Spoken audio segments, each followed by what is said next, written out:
And a look at the starters for San Antonio. Down low, it's Duncan and Splitter. Parker and Danny Green are your 1 and your 2.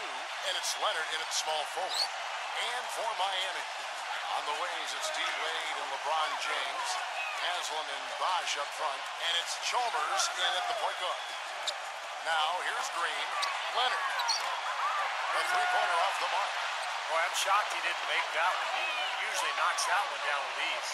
Only 3 teams in the entire Eastern Conference had a better than 500 record against the West, and no surprise the Heat were one of those 3, and they were dominant against Western Conference opponents all year long. Now here's Parker, following the miss by Chris Bosh. Hooked away. It's stolen by Wade.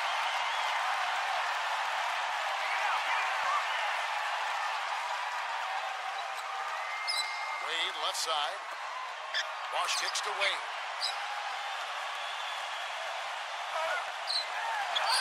The finger roll finish at the bucket.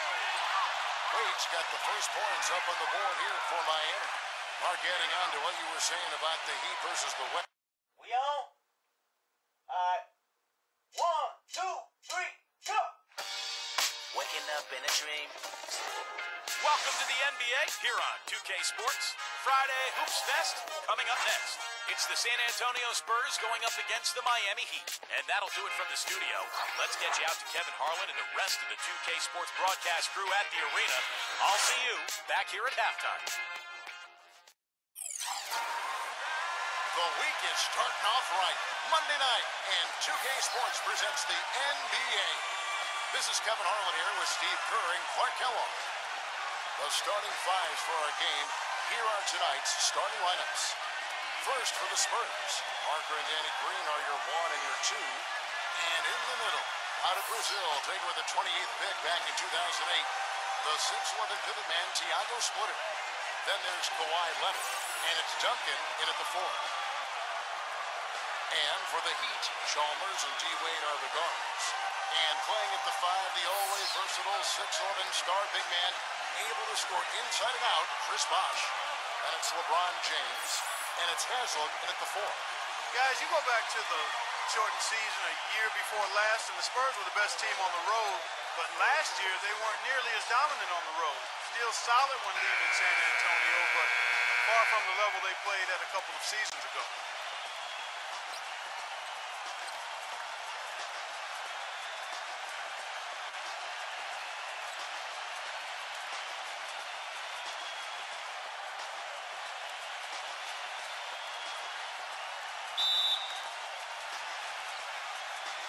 And the Spurs start out with the ball. Parker kicks to Leonard. Back to Parker. Outside Leonard. Lets the 3 fly.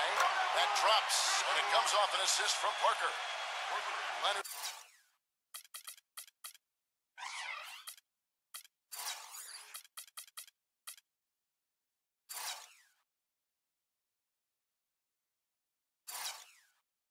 He's got his first bucket of the game, and he's on the board for 3. Chalmers with it.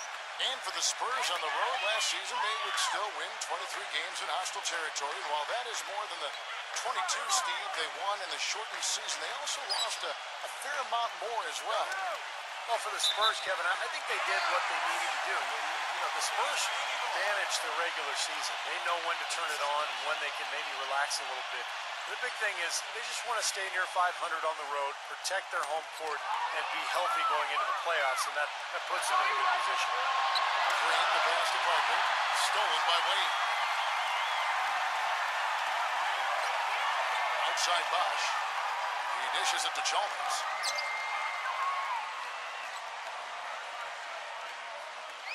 It's stolen by Green. Here's Leonard, and that one is hammered home. Boy, this is how you completely rattle an opponent's rhythm. Yeah, you know, such terrific on-the-ball defense to trigger the transition opportunity. And it wasn't just the tough D, it was the exclamation point they put on the fast break with the slam. You know, the more you watch Kawhi Leonard play, the more you realize that he is the perfect fit for the Spurs. I mean, he just looks like a Spur, and he's only been in the league a couple of years. Plays great defense, shoots from deep at a high rate, and really knows, accepts, and embraces his role on the team. And here are the Heat now after the basket by San Antonio. And it's gonna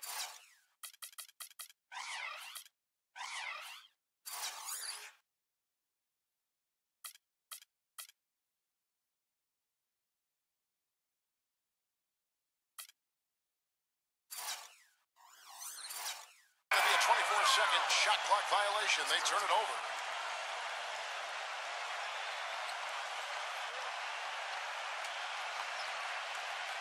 And so just over a minute and a half played. And back to Kawhi Leonard. Coach Popovich sees him as their defensive stopper on the wing. But not just that. He thinks he's going to be a star in so many ways. Well, he could become the face of the franchise, Kevin, if you think about it, once Tim Duncan and Parker and Ginobili move on. But you know, Popovich, not one prone to hyperbole, but he absolutely loves this kid. Now, here's Wade. Kawhi Leonard unable to get his shot to go. And it is very dangerous to leave him open like that. Lucky break for the defense that he missed it. Parker double team. And it's out of bounds. The Heat will take it the other way. Let's go quickly over to Doris Burke for an update. Well, Kevin, Greg Popovich had a few moments to share with me. We talked about Chris Bosh, and he talked about the skill set and what makes him so difficult to guard. He told me he's very slippery in the post. You think you have him contained, and he'll just wiggle around his guy for a layup. We can never act as if he has nowhere to go down low. He finds space and room all the time. Guys? Thanks again, Doris. The Heat trail by 7. You know, Heat head coach Eric Spoelstra worked his way up from the very bottom in that organization. I mean, he got his start as a video coordinator, and through years of hard work and dedication has really become an outstanding coach. Just over 2.5 minutes played here so far in the first quarter. The pass to Leonard. He feeds it to Parker. Tries it from 19, and another basket for San Antonio. And back to Coach Eric Spoelstra as a guy who got his start as a video coordinator, picking the game apart. Steve, he's very comfortable with the new advanced stat movement, analytics in the NBA. Yeah, and I've had a chance to speak with him quite a bit. He says that the way they use advanced stats is just as a conversation piece in the coaching room. Their analytics department will bring them various information, and it will force them to ask questions, which is very healthy for a coaching staff to do. Miami trailer. Inside to Bosh. Stolen. Parker dishes to Leonard. That drops, and it comes off an assist from Parker. 7 points for Kawhi Leonard. Let's look at the energy stats, how the hustle game has been going for San Antonio. Well, I think the defensive aggressiveness on display here has caught him off guard, playing airtight defense and coming up with the steals. Yeah, I do too, and I think they're also getting some good looks in transition, doing a nice job of running the floor. I tell you what, folks, I bet he won't miss that shot next time he takes it. Well, Miami stormed through the regular season and were viewed as the clear-cut favorites to come out of the East, but it was not as easy as expected. After sweeping Milwaukee, the Bulls gave them a scare, then the Pacers really took them deep, all the way to Game 7 of the Eastern Conference Finals. First quarter of action, just under 3.5 minutes played. Parker outside. Pass to Leonard. Lets it go from deep. Can't get it to go. And Miami the other way now. And for the Heat, the Pacers were their first real test, it seemed, and they had to survive a win or go home against them.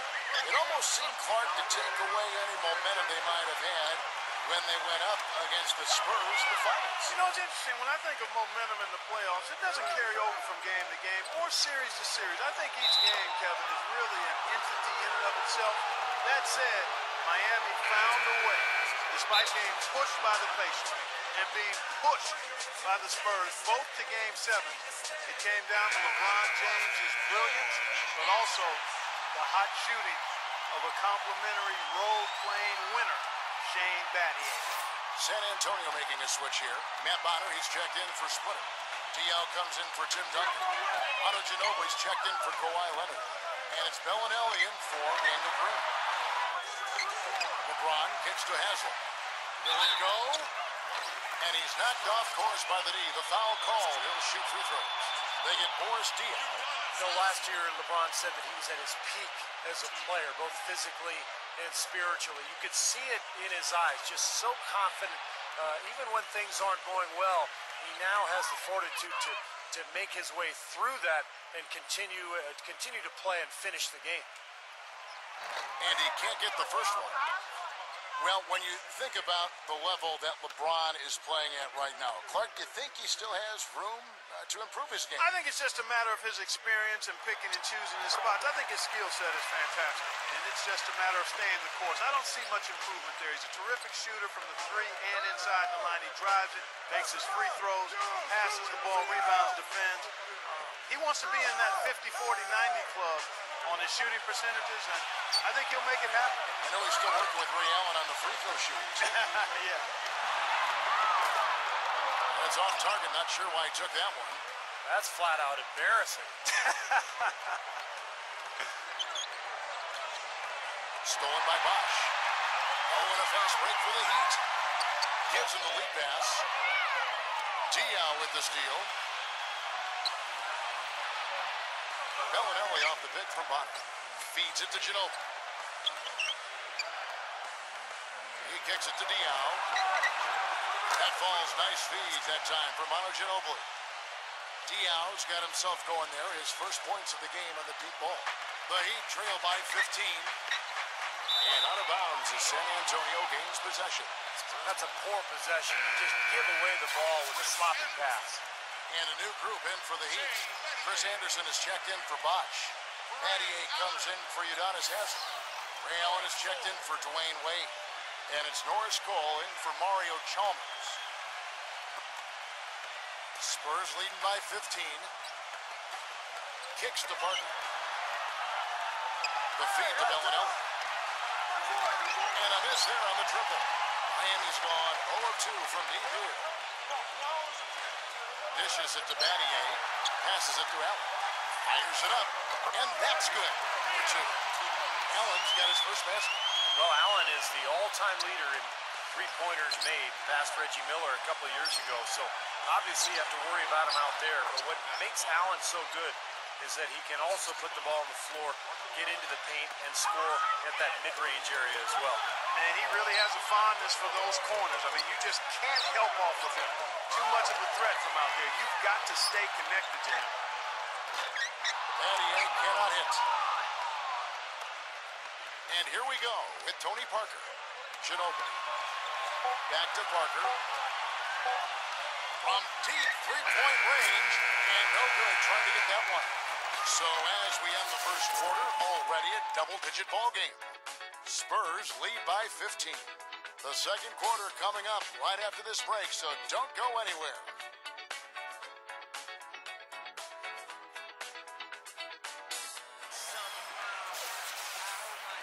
And we welcome you back to start the quarter. Players had a chance to get hydrated with Gatorade. And there's certain to be some great basketball ahead for us. And, you know, the Spurs have been rolling right along, haven't they? It was pretty impressive the way they moved the ball, made the extra pass, and found open shooters that whole quarter. Yeah, it's been a complete team effort out there. Great to watch.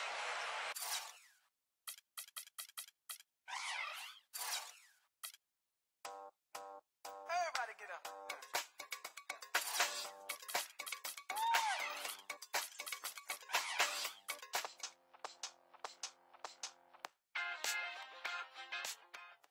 And a look at the starters for San Antonio. Down low, it's Duncan and Splitter. Parker and Danny Green are your 1 and your 2. And it's Leonard in at small forward. And for Miami, on the wings, it's D. Wade and LeBron James. Haslem and Bosch up front. And it's Chalmers in at the point guard. Now, here's Chalmers. LeBron with it. Now Haslem inside. And they will get the basket here, folks, as they rule goaltending. And they get on the board first. Looking to set the tone early. San Antonio with the ball. Parker outside. Pass to Duncan. Duncan left side. 6 to shoot. Leonard on the wing. And stolen by LeBron.